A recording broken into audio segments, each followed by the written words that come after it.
Si x appartient à cet intervalle, regardez, moins l'infini 1, quel est le signe de f'? F' de x est négatif. Et si f' de x est négatif, alors f décroît sur moins l'infini 1. Et si x appartient à l'intervalle 1 plus l'infini, si x appartient à l'intervalle 1 plus l'infini, f' de x est positif. F' de x est positif. Et si f' de x est positif, alors f est une fonction qui croît sur 1 plus l'infini. Et l'élève n'a pas besoin d'augmenter autre chose. Il a répondu à la question, donner le sens de variation de f. Le sens de variation de f, c'est de dire les intervalles sur lesquels la fonction est monotone, elle croît ou elle décroît, ou elle est constante. Voilà, f décroît ici, elle croît ici. Donc voilà, on n'a pas besoin de calculer les limites. Si vous calculez les limites aussi, personne ne vous a pas demandé ça. On ne vous a pas demandé de calculer. Donc voilà, pour répondre à la première question, on s'arrête là. Donner le sens de variation de f. Alors, si on posait maintenant la deuxième question, si l'élève doit répondre à la deuxième question, c'est-à-dire, la deuxième question c'est quoi? C'est dresser le tableau de variation. TV, c'est le tableau de variation. Le tableau de variation, le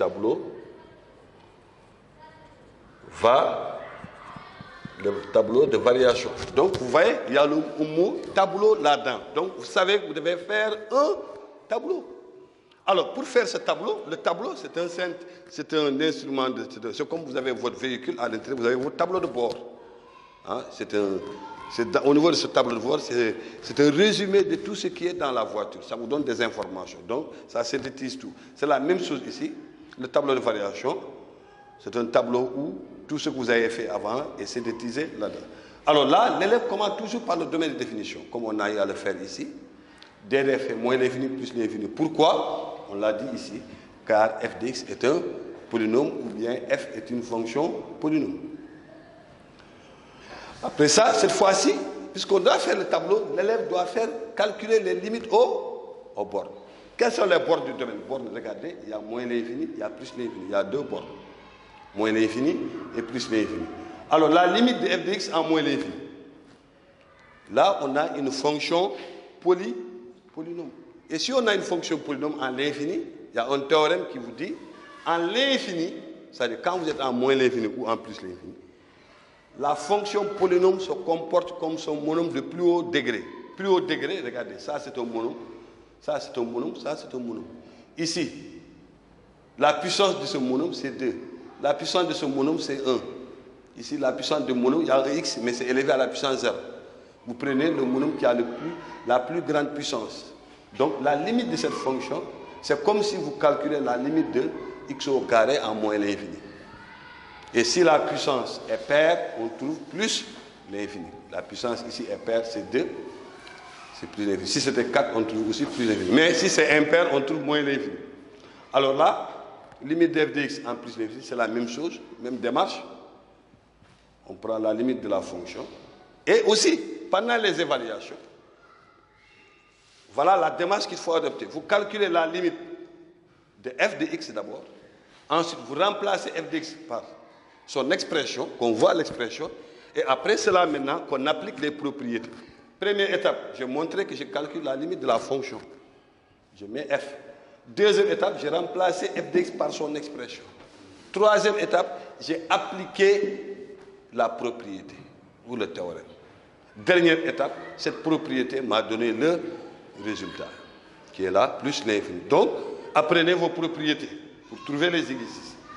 Ensuite, après les calculs de limites, je calcule la dérivée. Regardez ici, je suis venu, j'ai calculé directement la dérivée pour la question 1, sens de variation. Mais ici, j'ai calculé la dérivée. Après, je calcule la dérivée. Après le calcul de la dérivée, je cherche les signes, comme ici. Les signes de la dérivée. Après les signes de la dérivée, je dois faire maintenant le tableau. Le tableau, regardez. Le tableau, il y a 3 lignes. Une ligne, 2 lignes, 3 lignes. Les lignes sont superposées comme ça. La ligne qui se trouve au niveau supérieur, on met le domaine de définition. Regardez, moins l'infini, plus l'infini. Et les valeurs particulières qui annulent la dérivée. Ici, 1 annule la dérivée. Voilà les zéros. Ça annule la dérivée, je mets 1. Ici, deuxième ligne, je mets le signe de la dérivée.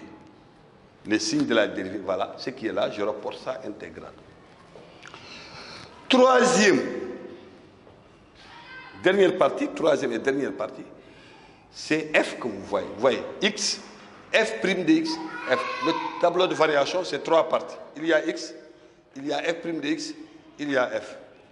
Alors, là où il y a moins, ça décroît. Ici, sens de variation. Donnez le sens. Ici, j'ai juste seulement dit la fonction f, elle décroît. Mais on n'a pas dit exactement ça décroît de quelle valeur vers quelle valeur. Or, de quelle valeur vers quelle valeur, ça apparaît au niveau du tableau de variation, de déplacement de f. Voilà, ça quitte plus l'infini, ça descend jusqu'à 2. Ici, on a dit tout simplement la fonction croît. C'est pour ça qu'on a dit sens de variation. Croît, là, tableau, ça te dit, ça croît de quelle valeur vers quelle valeur. Ça croît, c'était à 2, maintenant ça monte jusqu'à plus l'infini. Donc voilà le tableau de variation, c'est pour répondre à la deuxième question. Alors, imaginez maintenant la troisième question. La troisième question, étudier les variations.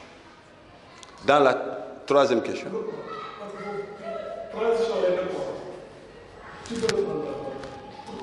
Étudier les variations.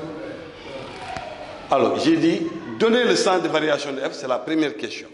On l'a déjà traité. Petit 2, dresser le tableau de variation de la fonction f. Donc, dresser le sens de variation, c'est fait. Voilà, on donne simplement les intervalles sur lesquels la fonction est monotone, là où ça croît et là où ça décroît. Deuxième question, donner le tableau de variation. Je dois aller jusqu'au tableau, comme son nom l'indique. Je dois m'arrêter au tableau. Et dans ce tableau, il y a 3 parties.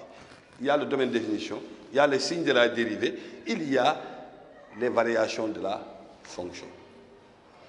Et maintenant, pour la troisième question. Pour la troisième question, regardez, on vous dit étudier les variations de f. Vous savez que ces 3 questions sont distinctes. Étudier les variations de la fonction f. Dans cette question, il y a ces 2 questions. Il y a le sens de variation, on a les valeurs, il y a le tableau de variation. Ça veut dire que vous devez donner toutes les informations relatives aux variations. C'est ce que cela signifie. Donner toutes les informations relatives aux variations de la fonction f. Donc l'élève doit, dans la réponse, il doit donner le sens de variation. Ça. Ensuite, compléter ça par le tableau de variation. Je ne sais pas si vous comprenez. Première question, donner le sens de variation. L'élève donne les intervalles sur lesquels on ne calcule pas les limites. Deuxième question, dresser le tableau. Donc là, c'est clair, on fait le tableau. Troisième question, vous avez vu, en répondant à la deuxième question, je n'ai pas mis le sens de variation. Parce que ce qu'on m'a demandé, c'est le tableau de variation. Et maintenant, dans la troisième question, on me demande d'étudier les variations de la fonction f. Là, je dois mettre les 2. Je dois donner le sens de variation avant de donner le tableau de variation. Donc, dans cette troisième question, il y a ces 2 questions auxquelles on doit répondre dans ce tableau. Alors, ceci me permet aussi d'enchaîner sur quelque chose. Parce qu'aujourd'hui, une étude statistique a été faite à l'examen. Les 95% des élèves ne tracent pas de courbe. Il n'y a que 5% parmi les candidats qui tracent des courbes à l'examen. Et parmi ces 5%, il n'y a que 20% qui trouvent à peu près, qui parviennent à faire une courbe similaire. Donc 5% des 20% de l'ensemble des élèves, des candidats au bac. Candidats, ça veut dire des élèves qui sont en classe de terminale, qui se sont bien préparés, qui sont restés des jours et nuits en se préparant au bac. Mais malgré tout ça, ils ne parviennent pas à faire un semblant de courbe proche de la réalité. Alors pour ça, il faut qu'on revienne à la notion de repère, que les gens comprennent qu'est-ce que c'est que le repère. Alors, le repère, dans le plan, voilà, on a deux axes.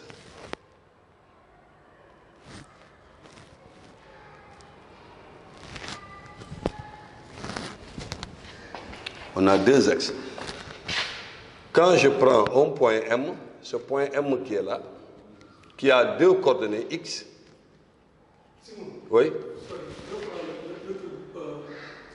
Moi, parce que moi, avec la lumière,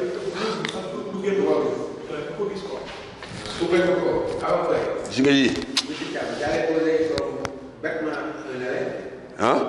Comme l'aurait fait vêtement d'un élève, monsieur, d'où vient le 2? D'où vient? L'étape par laquelle on a introduit le 2 là n'a pas été indiqué aux élèves. Non, xam nga aussi. Tout à l'heure, j'ai dit quoi? Programme de terminal. Terminal S2. L'élève est censé savoir ça. Gis nga bii l'élève aussi il ne vient pas du ciel gis nga bii première L xam na lii donc kii jëmee ko kii mentalement élève terminal S2 il le fait il ne l'écrit même pas il le fait mentalement donc moo tax ma jël c'est-à-dire que en terminal soo bëggee élève bi comprendre lu nga bëgg def su ma joxee fonction bu compliquée l'élève peut penser que l'objectif c'est l'étude de la fonction elle-même alors que c'est pas ça. Ici, vous voyez un repère, il y a deux axes. Il y a un axe qui est là, horizontal. Il y a un axe qui est vertical. L'axe horizontal, on quitte des valeurs négatives vers les valeurs positives. Quand on se déplace sur cet axe, on se déplace horizontalement. Moins léger, on quitte de la gauche vers la droite. Donc X se déplace horizontalement. Il peut aller à gauche comme il peut aller à droite. Mais X ne peut pas aller se déplacer du haut vers le bas ou bien du bas vers le haut. Non, non, non. X se déplace horizontalement. Ici, c'est l'axe des ordonnées. Mais c'est Y qui est f de x. Y égale à f de x. Y se déplace comment? Verticalement. Y se déplace verticalement. Y c'est quoi? C'est f de x. Y ne peut pas se déplacer horizontalement. Y se déplace verticalement. Donc, retenez bien. X se déplace horizontalement. Y se déplace verticalement. C'est fou que souvent, je dis à mes élèves, attention, ce moins l'infini qui est là, il est à gauche. Ce moins l'infini qui est là, il est en bas. Donc, ce moins l'infini est différent de ça. Donc, je mets ici à gauche. Et là, en bas. Ou vers le bas. Je vais mettre vers le bas. Je crois que c'est du français. Hein? Vers le bas. Là, c'est à droite. C'est plus l'infini. À droite. Et là, c'est vers le haut. Vers le haut. Alors, quand je calcule une limite, on dit la limite de f de x. Voilà. Limite de f de x. Quand x tend vers moins l'infini est égal à plus l'infini. Regardez bien cette limite. Limite de f de x quand x tend vers moins l'infini est égal à plus l'infini. Interprétez ça. C'est-à-dire que cette limite qui est là, si on l'amène dans le plan, qu'est-ce que cela donne comme résultat? Alors, je vais remplacer les moins l'infini suivant les valeurs de x. Et là, pas suivant les valeurs de y, dans un sens littéraire. X tend vers moins l'infini. Moins l'infini pour x, c'est quoi? Regarde ici, moins l'infini pour x, c'est à gauche. Donc, quand x va à gauche, que fait f de x? F de x va où? F de x va vers plus l'infini. Plus l'infini pour f de x, c'est quoi? C'est en haut. Donc, quand x va à gauche, que fait f de x? F de x va vers le haut. Donc, la courbe, quand on est là, à gauche, la courbe va vers le haut. Donc, la courbe fait comme ça. Elle monte comme ça. Si on dit limite de f de x quand x tend vers moins l'infini égale à moins l'infini. Quand x va à, regarde, quand x va à gauche, que fait f de x? La courbe, elle va vers où? Elle va vers le bas. La courbe, quand on est à gauche, la courbe va vers le bas. On est à gauche comme ça, voilà, la courbe, elle fait comme ça. Elle vient comme ça. Si on dit maintenant, quand x tend vers plus l'infini, quand x tend vers plus l'infini, donc on n'est plus à gauche, on est où? À droite. On est à droite. Quand x est à droite, que fait f de x? F de x se dirige vers le haut. Donc voilà, comme ça, quand limite de f de x, quand x tend vers plus l'infini, est égal à plus l'infini.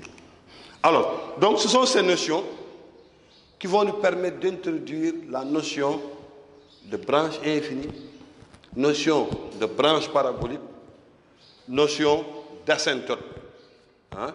Donc, il faut rappeler qu'une branche infinie, c'est soit une branche parabolique, soit une asymptote. Alors, on verra ça en détail au prochain cours. On peut arrêter ça ici. Oui, on verra ça en détail au prochain cours. Attends, je reprends cette partie.